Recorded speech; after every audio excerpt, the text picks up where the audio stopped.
හරි අපි දැන් බලන්න සූදානම් වෙන්නේ අපි කොහොමද මේ ඇප් එකෙන් කෝල් එකක් ගන්නෙ. WhatsApp කෝල් එකක් ගන්නෙ කොහොමද? මෙසේජ් එකක් යවන්නේ කොහොමද? වගේ දේවල් ටිකක් අපි දැන් කරන්න කොහොමද කියන එක බලමු. හරි ඔන්න මට දැන් ලීඩ් එකක් තියෙනවා. මට කෝල් එකක් ගන්න ඕනේ. ඒ නිසා මම ඒ ලීඩ් එක ටොප් කරලා කෝල් බටන් එක ටච් කර ගන්නවා. මට සිම් දෙකක් තියෙනවා නම් කෝල් කරන්න ඕන මොන සිම් කාඩ් එකේද කියලා අහනවා. ඔන්න එතකොට ඒක සිලෙක්ට් කරගෙන සිම් 1 එකෙන් මම දැන් කෝල් එකක් ගන්නවා. ඔන්න ඒක අපි කට් කර ගන්නවා ඉක්මනින්ම. ඒක ඩිස්කනෙක්ට් කරාට පස්සේ ඔටෝම සිංක් වෙනවා. ඒ කෝල් එකේ මොනවද කතා කරේ? ඇයි ඒක ආන්සර් කරන්න බැරි වුණාද? ඒක අපි කට් කරේ ඇයි? මේ දේවල් නෝට් කරගන්න. ඔයාට ඔන්න මේ ස්පේස් එකේ අවස්ථාවක් එනවා ස්වයංක්‍රීයවම.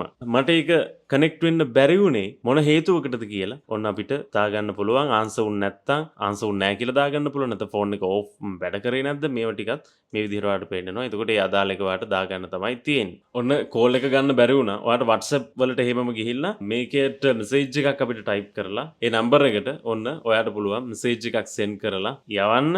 එතකොට WhatsApp මෙසේජ් එකක් යවන්න හරිම ලේසි. ඔයාලට ටයිප් කරලා ඒක යවන්න තියෙන්නේ. ඊට පස්සේ ඔයාට ආයේ එතනට ඇවිල්ලා ඔයාට පුළුවන් ටාස්ක් එකක් දාගන්න. ඔයා අය විනාඩි කීයකින්ද එයාට කෝල් එකක් ගන්නෙ. නැත්නම් ඔයා දවස් කීයකින්ද ගන්නෙ. අපි හිතමු එයා දවස් කීපයකින් කෝල් එකක් ඔයාට ගන්න කිව්වොත් ඒ දවස් මාක් කරගන්න ඔයාට ටාස්ක් එකක් දාගන්න පුළුවන්. නැත්නම් විනාඩි 5කින් 15කින් පැයකින් ඔයාට කස්ටම් කරගන්න පුළුවන් ඒක. ඔන්න ඒක අපි දැන් මේක දාන්න යන්නේ. හරි. ඒ විදිහට ඔයාට දාගන්න පුළුවන්. එහෙම දාගත්තාම ඔයාට ඔයාගේ පාරිභෝගිකයාව කවදාවත් කිසිම වෙලාවක මගහැරෙන්නේ නැහැ. මොකද එයා කියපු දේ අපි සටහන් කරලා තියෙනවා.